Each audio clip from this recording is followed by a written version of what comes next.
한국에서만 떡상한 애플의 가장 저렴한 제품이 있는 거 아십니까? 곧 2세대가 나온다는 루머가 돌지만 우리나라에서는 그냥 신제품에 가까운 이 제품의 사용도와 꿀팁 바로 알려드릴게요. IT도 패션이다.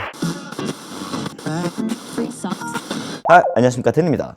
이 제품 다들 아시죠? 에어태그입니다. 저는 출시 당시에 구매를 했었고 그때는 지금보다 오히려 좀 더 저렴하게 구매가 가능해서 할인가로 한 3만원대에 구매가 가능했던 것 같은데요, 현재는 쿠팡에서 한 45,000원 정도에 이렇게 구매가 가능하더라고요. 하지만 그럼에도 추천할 수밖에 없는 이유, 이번 iOS 18.4 업데이트로 드디어 한국에서 나의 찾기가 사용 가능하게 되었는데요. 함께 업데이트가 된 애플 인텔리전스, 이거에 대해서 할 얘기도 좀 있긴 한데 쓸모없는 것까지 다 알 필요는 없거든요. 머리만 아파지지. 그래서 조만간 실생활에 잘 쓰일 것 같은 기능들만 뽑아서 알려드리도록 할게요. 돌아와서 나의 찾기가 무엇이냐, 말 그대로 나의 애플 제품을 찾는 기능인데요, 기존에는 국내에서 지원을 안 했기 때문에 이런 사운드를 내서 찾는 것밖에 되지 않았는데, 사실 이 기능의 진가는 이렇게 제품의 위치를 나름 실시간 트래킹을 해주는 건데요. 에어태그 얘기를 하기 앞서 이 에어팟이 가장 잃어버리기 쉬운 애플 제품이잖아요. 방금 본 것처럼 에어팟 프로 2의 경우 이렇게 나의 찾기 앱에서 기기, 찾을 에어팟 프로를 선택하고 사운드 재생을 누르면 이렇게 바로 소리가 나요.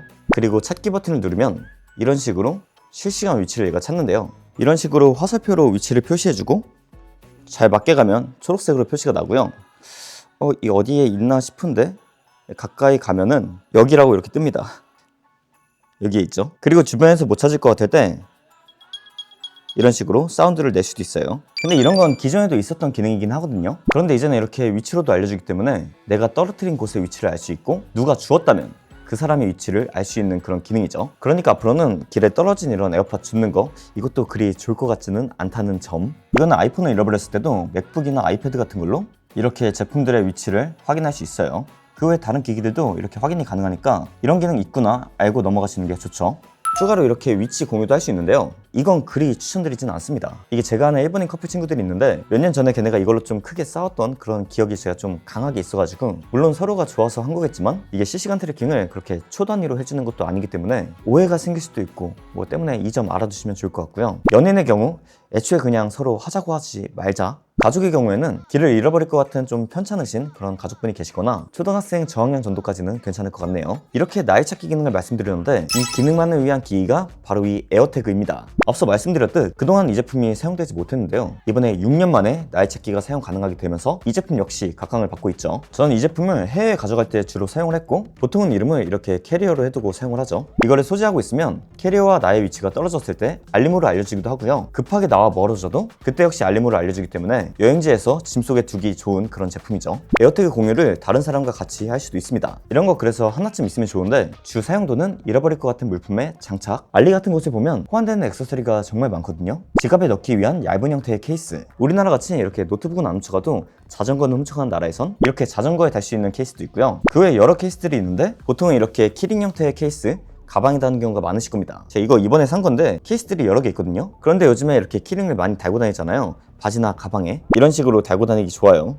좀 귀엽지 않습니까? 예를 들면 이런 식으로 가방에 달 수 있는 거죠. 귀엽지 않습니까? 우리 모두의 동심, 디지바이스. 혹시 이 제품 정보도 알고 싶으신 분들 계시면 제가 이렇게 댓글란에 써둘게요. 그리고 이 제품 자체가 애초에 이렇게 지문도 잘 남고 흠집도 잘 나기 때문에 저는 이렇게 보호필름을 껴뒀거든요. 막 사용하는 물건이긴 하지만 보호필름이 10개에 막 1,600원? 그 정도 하기 때문에 그것도 같이 사두시는 거를 추천드려요. 그 다음 사용도로는 강아지나 고양이의 목줄 호환 제품들도 있는데요, 혹시 모르니까 이렇게 사용해도 좋을 것 같고요. 이거를 사용하다 보니까 배터리가 1년이 좀 안 가는 것 같아요. 눌러서 이렇게 돌리면은 열리고요, CR2032 배터리가 들어가기 때문에 다이소에서 쉽게 구할 수 있는 배터리니까 쟁여두고 이렇게 교체를 해주시면 좋을 것 같고요. 배터리가 떨어지면 이렇게 알림으로 미리 오니까 귀찮아하지 마시고 그때그때 갈아주시는 게 좋아요. 꼭 써야 할 때 배터리가 없으면 그거 진짜 낭패거든요. 마지막으로 그럼 어떻게 사용을 하면 안 될까요? 무조건 사람, 에어태그를 몰래 다른 사람 가방에 넣는다거나 주머니에 넣는다거나 그냥 바로 경찰서 가시는 거예요. 그리고 에어팟 얘기를 할 때 말한 것처럼 가족이나 연인에게 이걸 들고 다녀라 이렇게 강요하지 말자. 이상 오늘은 짧게 이 정도로만 찍어봤습니다. 이 제품이 곧 2세대가 나온다는 말이 있는데 제 생각에는 이 정도는 그냥 기다리지 말고 바로 구매해서 사용하시는 것도 좋다고 생각이 드네요. 이상 궁금하신 점은 댓글 달아주시고요. 전 텐이었습니다. 유바!